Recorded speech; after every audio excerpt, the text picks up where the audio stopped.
Hello दोस्तों, नमस्कार। दोस्तों, आप सभी का हमारे यूट्यूब चैनल खानदानी बगीचे में बहुत बहुत स्वागत है।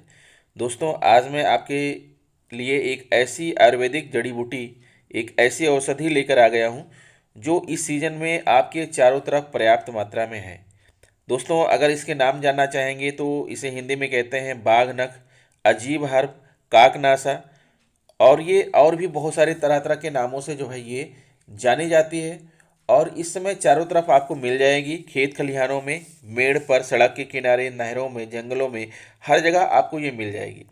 और आपको ये बताना चाहेंगे कि it is a highly apparent plant in Ayurvedic system of medicine for the treatment of various ailment. The plant is traditionally used for the treatment of epilepsy, dysentery, cardiac problems, worms, infection, constipation, hemorrhage, antibacterial infection, dysuria, fever and ulcer. अगर दोस्तों, अगर इसी बात को हम हिंदी में बताना चाहें तो आपको बताएंगे कि यह जो है आपको जो दिख रहा है इसे काकनासा भी कहते हैं, कनकौआ भी कहते हैं। अर्थात ये आप इसे आप जो है कह सकते हैं टाइगर्स क्ला भी कह सकते हैं, कैट्स क्ला भी कह सकते हैं। अर्थात ये उल्टा नाखून की तरह ये होता है और ये कांटेदार होता है। ये फंस जाता है, सूखने पर फल इसका ऐसा दिखने लगता है। जब ग्रीन रहता है तो आप देख पा रहे हैं कि ग्रीन कलर में ये फल किस तरह से दिखते हैं।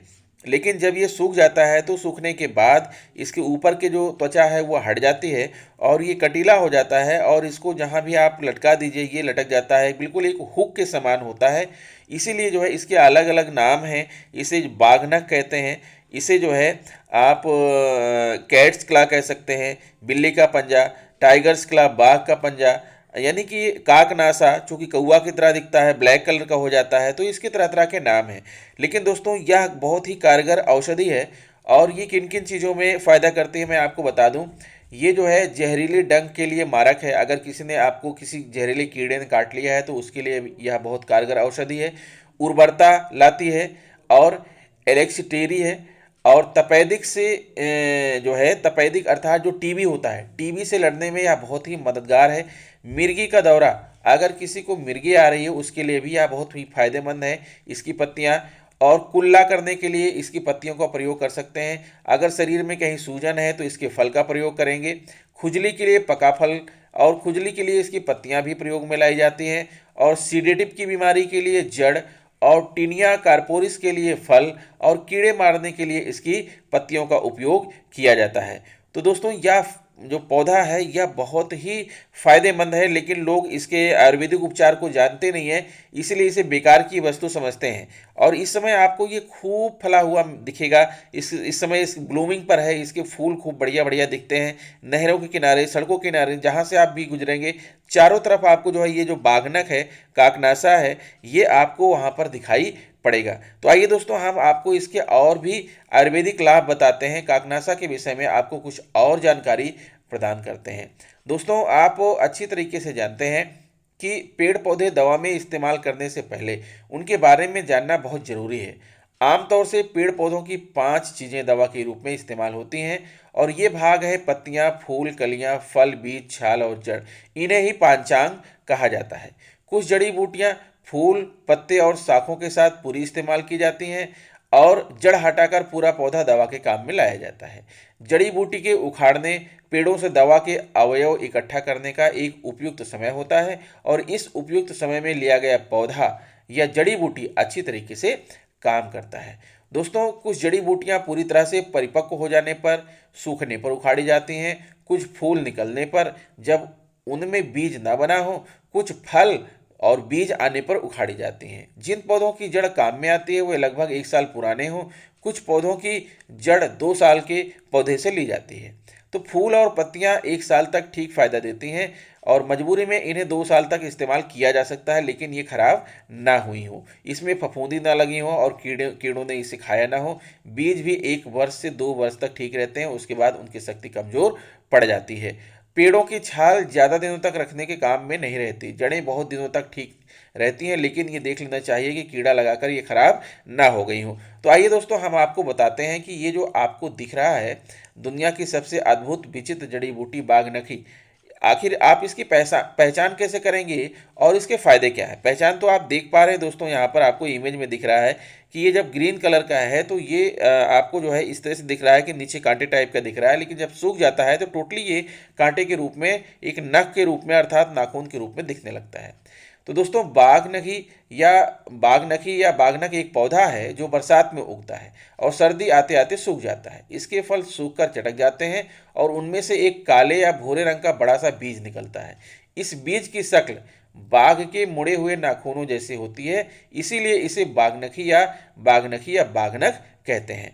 दोस्तों, इसे काकनासा भी कहते हैं क्योंकि ये कौवों की टोंट जैसा दिखाई पड़ता है, जैसा कि आप यहाँ पर देख पा रहे हैं। इसके पत्ते बड़े और रोएदार होते हैं। कुछ लोग इसके पौधे को हाथ जोड़ी का पौधा कहकर भ्रम फैला रहे हैं। हाथ जोड़ी के नाम से जो चीज़ बाजार में महंगे दामों में बेची जा रही है वह मॉनिटर लिजर्ड का जननांग था, और इस पर जब वैज्ञानिकों ने रिसर्च करके ये बताया कि मॉनिटर लिजर्ड इस हथजोड़ी के चक्कर में मारी जा रही है और जंगली जंतुओं का नाश हो रहा है, तो इसको बेचना बंद कर दिया गया। भ्रम फैलाने वाले कहते हैं कि असली हथजोड़ी विंध्याचल के जंगलों में मिलती है, कोई इसे हिमालय में बताता है, कोई कहता था कि पेड़ की जड़ और कोई फल बताता था। हथजोड़ी के मामले में भ्रम फैलाने वालों की अब भी कमी नहीं है।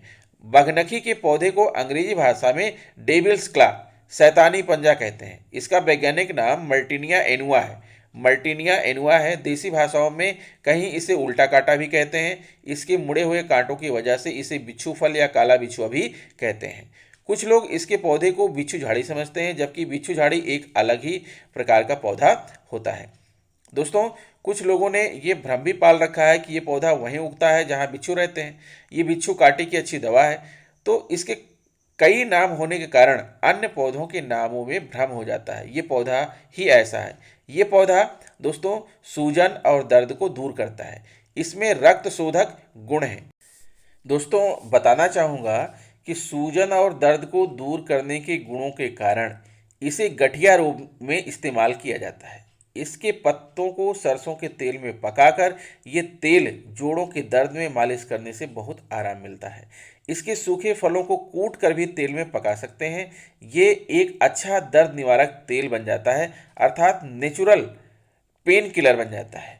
इसके फलों का तेल बालों में लगाने से बाल जल्दी सफ़ेद नहीं होते हैं। इसकी जड़ का पाउडर 1 से 2 ग्राम की मात्रा में, अश्वगंधा का पाउडर समान मात्रा में मिलाकर शहद के साथ सुबह इस्तेमाल करने से गठिया रोग में राहत मिलती है। कुछ लोगों को इसके इस्तेमाल से एलर्जी हो जाती है, इसलिए इसका प्रयोग करने से पहले किसी काबिल हकीम या वैद्य की सलाह जरूर लेनी चाहिए। दोस्तों, जिसे हम शायद उसके सही नाम से नहीं जानते होंगे, हमारे गांव में जो है इसे बगीचे में काफ़ी पौधे देखने को मिलते हैं। बाघनखा को काकनासा, बिछुआ आदि नामों से जाना जाता है। कुछ लोग इसे हत्था जोड़ी भी कहते हैं, जो तथ्यहीन है। बाघनखा में इस समय पीले फूल लगे दिखाई दे रहे हैं और कुछ समय बाद इसमें फल लगेगा और सूखने के बाद फल की जो आकृति होगी वह बाघ के नाखून के समान होगी। इस कारण इसे बाघनखा कहा जाता है। इसके फूलों का स्वरूप कान जैसा दिखाई देने के कारण कुछ लोग इसे काकनासा भी कहते हैं। बचपन में देखते थे कि गांव में किसी किसी के पास ऐसे जूते या मोजड़ी हुआ करती थी जो चरण चू की आवाज़ करती थी। जो हमारे यहाँ पहले बैसाखुआ बब्बा ऐसे जूते बनाते थे। यह आवाज़ उसी काकनासा की होती थी जो बाघ के नाखून के समान दिखाई देती है। इससे एक फ़ायदा और भी था कि उस समय बिच्छू काफ़ी मात्रा में होते थे और कभी कभी जूतों में घुस जाते थे, पर जिन जूतों में काकनासा होता था वहां से बिच्छू अपने आप को दूर ले जाता था। इसकी आकृति की विशेषता के कारण ढोल ढोलक को कसने में भी इसका उपयोग होता रहा है। इसकी पत्तियां मिर्गी रोग में लाभकारी हैं। पत्तियों का पेस्ट अपच के मामलों में पेट पर लगाया जाता है। खुजली और त्वचा का एक्जिमा ठीक करने के लिए इसका फल तेल में तलकर उपयोग में लाया जाता है। तो दोस्तों, ये बहुत ही जो है फायदेमंद पौधा है। हिंदी में तो इसका ज़्यादा वर्णन नहीं है, लेकिन अगर आप इंग्लिश में इसके बारे में खोजेंगे तो आपको इसके बहुत सारे जो है लाभकारी गुण प्राप्त होंगे। तो दोस्तों, ये प्रकृति में आपके पास चारों तरफ मौजूद है, तो आप भी इसका उपयोग कीजिए और अपने स्वास्थ्य लाभ लीजिए, अपने आप को दुरुस्त कीजिए। तो आशा करता हूँ दोस्तों कि आपको मेरा चैनल पसंद आया होगा, वीडियो पसंद आया होगा। अगर वीडियो आपको पसंद आ रही है, चैनल पसंद आ रहा है और आप अपना स्वास्थ्य मेंटेन करते हैं तो मेरा चैनल सब्सक्राइब कर लीजिए। मिलेंगे आपसे नेक्स्ट वीडियो में कुछ नई जानकारी लेकर। तब तक के लिए नमस्कार।